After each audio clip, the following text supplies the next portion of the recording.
তো retirement or death of a partner class ওয়ানেরই আজকের পার্ট 2 ভিডিও, যেখানে আমরা জেনে নেব adjustment in regard to goodwill. খুব important topic.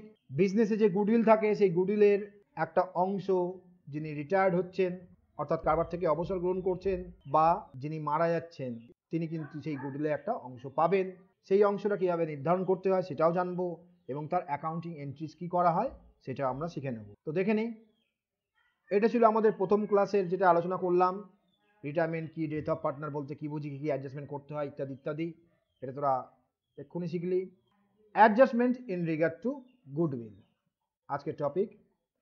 The retiring or deceased partner, প্রত্যেকে শুনতে পাচ্ছিস? The retiring or deceased partner is entitled to his share of goodwill at the time of retirement or death. অর্থাৎ যিনি retire হচ্ছেন, অবসর গ্রহণ করছেন বা যিনি মারা যাচ্ছেন, তিনি রিটায়ারমেন্টের সময় বা মৃত্যুর সময় তিনি কিন্তু সেই বিজনেসের গুডউইলের একটা অংশ পাওয়ার অধিকারী হন। বিকজ, কারণ, কেন তিনি অধিকার পাচ্ছেন এই গুডউইলের অংশ পাওয়ার কারণটা হচ্ছে the goodwill has been earned, গুডউইলটি উপার্জিত হয়েছিল বাই দ্য ফার্ম, প্রতিষ্ঠানের দ্বারা, with the efforts of all the existing partners. কি তাই নয়? সকলের এফর্ট ছিল, সকলের প্রচেষ্টা ছিল সেই ফার্মের গুডউইলটাকে সৃষ্টি করার পেছনে। তাই যিনি চলে যাচ্ছেন বা যিনি মারা যাচ্ছেন তারও তো এফর্ট ছিল সেই গুডউইলের পেছনে। সুতরাং তিনি যখন চলে যাবেন বা তিনি যদি মারা যান তাকে তার গুডউইলের অংশ দেওয়া উচিত। ক্লিয়ার? সেই জন্য আমাদের শিখতে হচ্ছে adjustment in regard to goodwill. Hence, সেই জন্য at the time of retirement, রিটায়ারমেন্টের সময়, or death of a partner, কোনো অংশীদারের মৃত্যুর সময়, goodwill is to be valued, গুডউইলের মূল্যায়ন করতে হবে, গুডউইলের মূল্যায়ন করতে হবে অ্যাজ পার এগ্রিমেন্ট, অংশীদারদের মধ্যে যে চুক্তি আছে সেই চুক্তি অনুযায়ী, অ্যান্ড এবং the retiring or deceased partner, অর্থাৎ অবসরপ্রাপ্ত অংশীদার বা মৃত অংশীদার, ইজ কম্পেনসেটেড, তাদেরকে ক্ষতিপূরণ করা হবে, অর্থাৎ রিটায়ার্ড পার্টনারকে ক্ষতিপূরণ করা হবে বা কোনো অংশীদার যদি মারা যায় তাকে ক্ষতিপূরণ করা হবে সেই শেয়ার অফ গুডউইলের দরুন। বাই কাদের দ্বারা ক্ষতিপূরণটা হবে? বাই দ্য কন্টিনিউইং পার্টনার্স, যারা বিজনেসে রয়ে যাচ্ছে, বিজনেসটাকে কন্টিনিউ করছে, চালিয়ে নিয়ে যাবে আগামী দিনে, তারা ক্ষতিপূরণ করবে এই গুডউইলের শেয়ারের দরুন রিটায়ারিং পার্টনারকে বা ডিজিজ পার্টনারকে। কোন রেশিওতে ক্ষতিপূরণ করবে শেয়ার অফ গুডউইলের দরুন? ইন দেয়ার গেনিং রেশিও, অর্থাৎ যে রেশিওতে তারা রিটায়ার্ড পার্টনার বা ডিজিজ পার্টনারের প্রফিট শেয়ারটা গেন করছে সেই গেনিং রেশিওতে তারা শেয়ার অফ গুডউইলের টাকাটাকে কম্পেনসেট করবে, ক্ষতিপূরণ করবে। Clear? The accounting treatment for goodwill, গুডউইলের অ্যাকাউন্টিং ট্রিটমেন্ট, গুডউইলের হিসাব নিকাশের দাখিলা ডিপেন্ডস, নির্ভর করবে, upon whether or not goodwill already appears in the books of the firm, অর্থাৎ এই গুডউইলের অ্যাকাউন্টিং ট্রিটমেন্ট ডিপেন্ড করবে কার ওপর? গুডউইলের অ্যাকাউন্টিং ট্রিটমেন্ট ডিপেন্ড করবে সেই ফার্মে, সেই পার্টনারশিপ ফার্মে হিসাবের বইতে বা ব্যালেন্স শিটে গুডউইল দেখানো আছে কি দেখানো নেই তার ওপর নির্ভর করবে, নির্ভর করে গুডউইলের অ্যাকাউন্টিং ট্রিটমেন্ট করতে হবে। তাহলে প্রশ্ন হচ্ছে, যখন গুডউইল ব্যালেন্স শিটে দেখানো থাকবে বা বুকসে দেখানো থাকবে তখন কি করতে হবে, এবং যখন ব্যালেন্স শিটে বা বুকসে বিজনেসের গুডউইল দেখানো থাকবে না তখন তার অ্যাকাউন্টিং ট্রিটমেন্ট কী হবে সেইটা আমাদের শিখে নিতে হবে। কোনো ডাউট?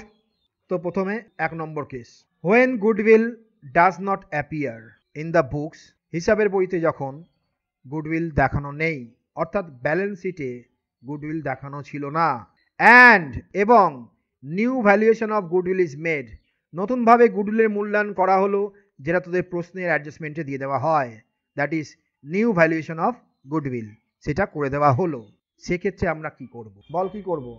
রিটায়ারমেন্ট বা ডেথের ক্ষেত্রে আমরা কি করি? মূল উদ্দেশ্য কি আমাদের গুডউইল রিলেটেড? না, কখনোই না।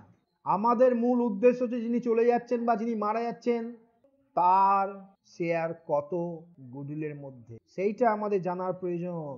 কারণ তিনি তো থাকবেন না, তাকে তার গুডউইলের শেয়ারটা দিয়ে দিতে হবে। এইটাই আমাদের মূল কাজ। এই কাজটা সম্পাদন আমরা দুটো উপায়ে করতে পারি। 1 নম্বর উপায়, এ জার্নাল, এইভাবে করতে পারি। একটা goodwill account debit to all partners capital account, এখানে অল মানে এ বি সি সবাই আছে, যিনি চলে যাচ্ছেন বা যিনি মারা গেছেন তিনিও আছেন এর মধ্যে, অর্থাৎ এও আছেন, বিও আছেন, সিও আছেন। গুডউইল অ্যাকাউন্ট ডেবিট ফুল ভ্যালু, যেটা নিউ ভ্যালুয়েশন করা হলো, অ্যাডজাস্টমেন্টে দেওয়া হয়েছে গুডউইলের ভ্যালু, সেই ভ্যালুতে আমরা গুডউইলটাকে সৃষ্টি করব, জন্ম দেব গুডউইলের, অল পার্টনার্সদের মধ্যে ওল্ড রেশিওতে। ক্লিয়ার? তাহলে আমরা কি করলাম দেখ, এরও ক্যাপিটাল বাড়ালাম, বিরও ক্যাপিটাল বাড়ালাম, সিরও ক্যাপিটাল বাড়ালাম। আমাদের মূল উদ্দেশ্য ছিল সি এর ক্যাপিটালটা বাড়ানো গুডউইলের জন্য, কিন্তু আমরা সেই উদ্দেশ্যটা পূরণ করতে গিয়ে আমরা কি করলাম, এর ক্যাপিটালও বাড়িয়ে ফেললাম, বির ক্যাপিটালও বাড়িয়ে ফেললাম গুডউইল সৃষ্টির মাধ্যমে। ক্লিয়ার? এবং সঙ্গে সঙ্গে আমরা বি জার্নালটাও করে দিলাম। সঙ্গে সঙ্গে এ করার সঙ্গে সঙ্গে বি করব। কি করব? সেই গুডউইলটাকে ধ্বংস করব। গুডউইলটাকে ধ্বংস করব, যে ভ্যালুতে সৃষ্টি করেছিলাম ফুল ভ্যালু, সেই ফুল ভ্যালুতে গুডউইলকে ধ্বংস করব। কাদের মধ্যে ধ্বংস করব? কন্টিনিউইং পার্টনার্সদের মধ্যে। কন্টিনিউইং পার্টনার যারা বিজনেসে রয়ে যাচ্ছে, অর্থাৎ আমাদের এক্সাম্পল আকারে যদি বুঝি, এক্সাম্পলে এ এবং বি এর মধ্যে গুডউইলটা ধ্বংস হবে নিউ রেশিওতে। তাহলে অটোমেটিক যেটা আমাদের উদ্দেশ্য ছিল যে সি এর ক্যাপিটালটাই মূলত বাড়ানো গুডউইলের শেয়ারের দরুন, সেই উদ্দেশ্যটা পূরণ হয়ে গেল, তাই নয় কি? এবং এই ক্যাপিটাল অ্যাকাউন্ট ডেবিট করলাম, এর ক্যাপিটাল অ্যাকাউন্ট ডেবিট করলাম, বি এর ক্যাপিটাল অ্যাকাউন্ট ডেবিট করলাম নিউ রেশিওতে, এর মাধ্যমে এরা ক্ষতিটা পূরণ করলো শেয়ার অফ গুডউইলে সিকে দেওয়ার জন্য। বোঝা গেছে? এই এ এবং বি একসঙ্গে করতে হবে। এইভাবে আমরা সি এর ক্যাপিটাল বার করতে পারি, শেয়ার অফ গুডউইলের দরুন কতটুকু সি এর ক্যাপিটাল বাড়বে। এই একটা রাস্তা আছে আমাদের কাছে খোলা। অথবা adjustment of goodwill through capital account, এইটাই আমরা করব অঙ্ক করতে। আমরা প্রথম এ বিটা করব না, ওটা বেসিক জার্নাল এ বি, ঠিক আছে? আমরা একটু অ্যাডভান্স লেভেলের স্টুডেন্ট, আমরা অ্যাডভান্স লেভেলে ভাববো। আমরা ডাইরেক্ট জার্নাল করব, একবার এ কে বাড়াবো, বি কে বাড়াবো, আবার এ বি কে কমাবো, ওইসব আমরা বাড়িয়ে কমিয়ে করতে যাব না। আমরা ডাইরেক্ট নেট এফেক্টের জার্নালটা করব। নেট এফেক্ট কি দাঁড়ালো? নেট এফেক্ট এইটাই দাঁড়ালো যে স্যার আলটিমেট তো যে চলে যাচ্ছে তার ক্যাপিটালটা বাড়াতে হবে এবং যারা থেকে যাচ্ছে তাদের ক্যাপিটালটা কমাতে হবে, এই তো মূল কথা। তাহলে আমরা ডাইরেক্ট সেটা করব, continuing partners capital account debit to retiring partners capital account বা to deceased partners capital account. Share of গুডউইলের ধরুন তার ক্যাপিটালটা বাড়ালাম, এবং যতটুকু ক্যাপিটাল বাড়লো যিনি চলে গেলেন বা যিনি মারা গেলেন তার, সেই পরিমাণ টাকাটা কারা বহন করলো? কন্টিনিউইং পার্টনার্সরা কম্পেনসেট করলো যিনি চলে যাচ্ছেন বা যিনি মারা যাচ্ছেন তাকে। কোন রেশিওতে কম্পেনসেট করলো? গেনিং রেশিওতে। এই জার্নালটা আমরা করে দেব। বোঝা গেছে? এইটাই আমরা করব। ক্লিয়ার? কখন হচ্ছে এইটা? যখন তোর রাস্তা খোলা, গোল পোস্টে গোলকিপার নেই, তখন পাস বাড়িয়ে গোল করাচ্ছে ডাইরেক্ট গোলে শট মারা ভালো, তাই নয় কি? গোল পোস্টে যদি গোলকিপার না থাকে তখন কি আমরা পাসিং করে গোল দেবো না ডাইরেক্ট গোল মারবো? ডাইরেক্ট গোল, কারণ রাস্তা খোলা। আমার ব্যালেন্স শিটে গুডউইল ছিল না, ইন দ্য বুকসে গুডউইল নেই, রাস্তা খোলা। অ্যাডজাস্টমেন্টে শুধু গুডউইল বলেছে। ডাইরেক্ট কন্টিনিউইং পার্টনার্সদের ক্যাপিটাল কমাবো গেনিং রেশিওতে, আর যিনি চলে যাচ্ছেন বা যিনি মারা যাচ্ছেন তার ক্যাপিটাল বাড়াবো শেয়ার অফ গুডউইলের ধরুন। শেয়ার অফ গুডউইল কী করে নির্ণয় করতে হবে স্যার? শেয়ার অফ গুডউইল কী করে নির্ণয় করতে হবে? ওয়ার্কিং নোটে গিয়ে লিখতে হবে যিনি চলে যাচ্ছেন, সাপোজ মনে কর সি চলে যাচ্ছেন বা সি মারা গেছেন, তাহলে ওয়ার্কিং নোটে গিয়ে আমরা কি লিখব? C's share of goodwill is equal to, যেটা ভ্যালু অফ গুডউইল বলে দেওয়া থাকবে অ্যাডজাস্টমেন্টে, ইনটু যিনি চলে যাচ্ছেন মানে সি, সি এর profit share, C's profit share. এই ক্যালকুলেশন করলেই আমরা শেয়ার অফ গুডউইল পেয়ে যাব। বোঝা গেছে? ভ্যালু অফ গুডউইল যা বলে দেওয়া থাকলো প্রশ্নে, সেটাকে মাল্টিপ্লাই করব কি দিয়ে? তার শেয়ার অফ প্রফিট দিয়ে। বোঝা গেছে? তাহলে আমরা শেয়ার অফ গুডউইল পেয়ে যাব যিনি চলে যাচ্ছেন বা যিনি মারা যাচ্ছেন তার। কোনো ডাউট? নেক্সট, যদি ব্যালেন্স শিটে গুডউইল থাকে, 2 নম্বর situation, when goodwill is already appearing in the books, অর্থাৎ ব্যালেন্স শিটে গুডউইল আছে। ব্যালেন্স শিটে গুডউইল বসে আছে মানে গোল পোস্টে গোলকিপার দাঁড়িয়ে আছে। গোল পোস্টে গোলকিপার দাঁড়িয়ে থাকলে কি করব? গোলকিপারকে আগে সরাবো। অ্যান্ড তার আরো আছে and new valuation of goodwill is made, এবং অ্যাডজাস্টমেন্টেও নতুন ভ্যালু অফ গুডউইল বলে দিচ্ছে।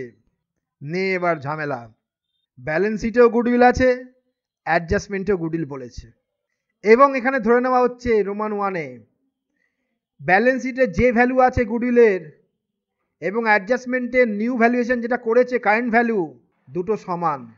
দুটো কি সমান? অর্থাৎ সাপোজ মনে কর ব্যালেন্স শিটে 20,000 আছে, ইকুয়াল ব্যালেন্স শিটে মনে কর 20,000 আছে, আর অ্যাডজাস্টমেন্টে নতুন ভ্যালুয়েশন গুডউইলে বলেছে সেটা বলেছে 20,000। সেক্ষেত্রে আমরা কি করব? সেটা ডিপেন্ড করবে দুটো সিচুয়েশনের ওপর। A, if question is silent regarding maintaining of goodwill in the books of the firm, অর্থাৎ হিসাবের বইতে গুডউইল মেনটেন করা হবে কি হবে না, গুডউইল থাকবে কি থাকবে না, গুডউইল দেখানো যাবে কি যাবে না, সেই বিষয়ে যদি প্রশ্ন কিছু না বলে, প্রশ্ন যদি সাইলেন্ট থাকে, কোশ্চেন যদি সাইলেন্ট থাকে, আমরাও সাইলেন্ট থাকবো, কিচ্ছু করব না। বোঝা গেছে? বল এবার। হ্যাঁ স্যার বললি, বল এবার, দুজন মিলে বল দেখি কেন আমরা সাইলেন্ট থাকবো। হ্যাঁ স্যার বলা না, হয়নি তুই বাদ, আরেকজন বলেছে হ্যাঁ স্যার। বল কেন আমরা সাইলেন্ট থাকবো, আমরা কিছু করবো না কেন? আরে সেই অ্যাডমিশনের গুডউইলের বেসিক কনসেপ্টটা ভুলে গেছিস তোরা? অ্যাসেট সাইডে গুডউইল দেখানো আছে, এই তো বিষয়। 50,000 টাকা গুডউইল ব্যালেন্স শিটে দেখানো থাকে মানে কি বোঝায়? মিউট কর। গুডউইল ব্যালেন্স শিটে দেখানো আছে মানে কি বোঝায়? মানে বোঝায় এই গুডউইলের 50,000 টাকার ভাগ দায়ের দিকে এও নিয়ে বসে আছে, বিও নিয়ে বসে আছে, সিও নিয়ে বসে আছে, তাই নয় কি? তাহলে আমাদের উদ্দেশ্য কি? সি চলে যাচ্ছে বা সি মারা যাচ্ছে, সিকে তার গুডউইলের ভাগ দিতে হবে। তাহলে সি তো অলরেডি গুডউইলের ভাগ নিয়ে বসে আছে ব্যালেন্স শিটে, কারণ ব্যালেন্স শিটেই তো গুডউইল দেখানো আছে, এবং সেই গুডউইলের নতুন ভ্যালুয়েশন করলো যেটা কারেন্ট ভ্যালু, সেটা তো কোনো বাড়লোও না কমলোও না, সেম আছে। তাহলে সিকে কি এক্সট্রা কিছু দিতে হবে না সি এর কাছে এক্সট্রা কিছু কাটতে হবে? এক্সট্রা কিছু দেওয়ারও নেই, এক্সট্রা কিছু কাটারও নেই, তাই আমরা কিছু করছি না, সাইলেন্ট থেকে যাচ্ছি। বিষয়টা বোঝা গেছে এবার? আকাশ এবার ধরতে পেরেছিস বিষয়টা? আচ্ছা যাক, এবার বুঝতে পেরেছিস তো? নেক্সট, এবার দেখ B, if question states that, প্রশ্ন যদি বলে যে no goodwill is to be shown in the books of the firm. অনেক সময় প্রশ্ন বলে না এরকম, প্রশ্ন বলে কি বলে না এরকম, no goodwill is to be shown in the books of the firm, ফার্মের হিসাবের বইতে গুডউইল দেখানো যাবে না, এরকম প্রশ্ন বলে দেয়। তখন আমরা কি করব স্যার? বলছে তো গুডউইল দেখানো যাবে না, তাই না? তাহলে আমাদের উদ্দেশ্য কি দেখ, আমাদের উদ্দেশ্য হচ্ছে সি এর ক্যাপিটাল বাড়ানো গুডউইলের শেয়ারের দরুন। আমরা দেখতে পাচ্ছি ব্যালেন্স শিটে গুডউইল দেখানো আছে এবং balance sheet value current value দুটোই সেম। সেই রকম পরিস্থিতিতে সি এর ক্যাপিটাল বাড়ার কথা, সি এর ক্যাপিটাল বেড়ে আছে স্যার, কিন্তু এর ক্যাপিটাল বি এর ক্যাপিটালও বেড়ে আছে গুডউইলের জন্য, তাই না? তাই আমরা কি করছি, বলছে গুডউইল দেখানো যাবে না, ব্যালেন্স শিটের গুডউইলটাকে রিটার্ন অফ করে দিচ্ছি কন্টিনিউইং পার্টনার্সদের মধ্যে, এ এবং বি এর মধ্যে নিউ রেশিওতে। তাহলেই তো মিটে গেল, অর্থাৎ এ বি ক্ষতিপূরণ করে ফেললো সি এর জন্য। বোঝা গেছে? যেটা আমরা প্রথম জার্নাল শিখেছিলাম বেসিকে, এ এবং বি। মনে করে দেখ তো, এই যে মনে করে দেখ প্রথম জার্নাল, দেখ প্রথম জার্নাল 1-এর goodwill account debit to all partners করেছিলাম। ক্লিয়ার? হ্যাঁ, এটার মাধ্যমে কি বোঝায়? এই গুডউইলের মধ্যে এও ভাগ পেয়েছে, বিও ভাগ পেয়েছে, সিও ভাগ পেয়েছে। অর্থাৎ এই জার্নালটা কিন্তু হয়ে আছে আমাদের এই ব্যালেন্স শিটে। দেখ আমাদের এই ব্যালেন্স শিটে ওই জার্নালটা হয়েই আছে। তাই আমরা কি করলাম? শুধু বি জার্নালটাকে পাস করে দিলাম। বি জার্নালটা দেখ কি শিখেছিলাম, continuing partners capital account debit new রেশিওতে টু গুডউইল বলে ধ্বংস করে দেওয়ার জার্নালটা। তাহলে সেই জার্নালটাই আমরা এখানে করে দেবো শুধু, দ্যাট ইজ কন্টিনিউইং পার্টনার্সদের মধ্যে নিউ রেশিওতে সেই টোটাল ভ্যালু অফ গুডউইল যেটা ব্যালেন্স শিটে দেখানো আছে বুক ভ্যালু, সেটাকে ধ্বংস করে দেবো। তাহলে মিটে গেল। সি এর ক্যাপিটাল হাত পড়লো না, সি এর ক্যাপিটাল বাড়ানোর কথা বেড়েই থাকলো, আর এ আর বির কম্পেনসেট করার কথা শিখে গুডউইলের দরুন সেই কম্পেনসেশনটা এইখানে করে দিলাম আমরা গুডউইলটাকে ধ্বংস করার মাধ্যমে। কোনো ডাউট? দেখানো আছে মানে এ বি সি তিনজনে ভাগ নিয়ে বসে আছে, ভাগ নিয়ে বসে আছে। আমাদের উদ্দেশ্য কি, ওই গুডউইলের মধ্যে সি এর কতটুকু অংশ সেইটা সি এর ক্যাপিটাল বাড়িয়ে দেওয়া। আমরা দেখতে পাচ্ছি সি এর ক্যাপিটাল বেড়েই আছে। এবার যেটা প্রশ্ন, এ আর বি এর ক্ষতিপূরণ করার কথা সি এর জন্য, এ আর বির ক্ষতিপূরণের জার্নালটাই আমরা করে দিচ্ছি এখানে এসে continuing partners capital account debit new রেশিওতে টু গুডউইল অ্যাকাউন্ট। ঠিক আছে, প্রথম অবস্থায় যেটা ব্যালেন্স শিটে ছিল সেখানে কিন্তু এ আর বি এর কোনো ক্ষতিপূরণ করেনি, এ আর বি পুরোপুরি তাদের ক্যাপিটাল বাড়িয়ে রেখেছিল।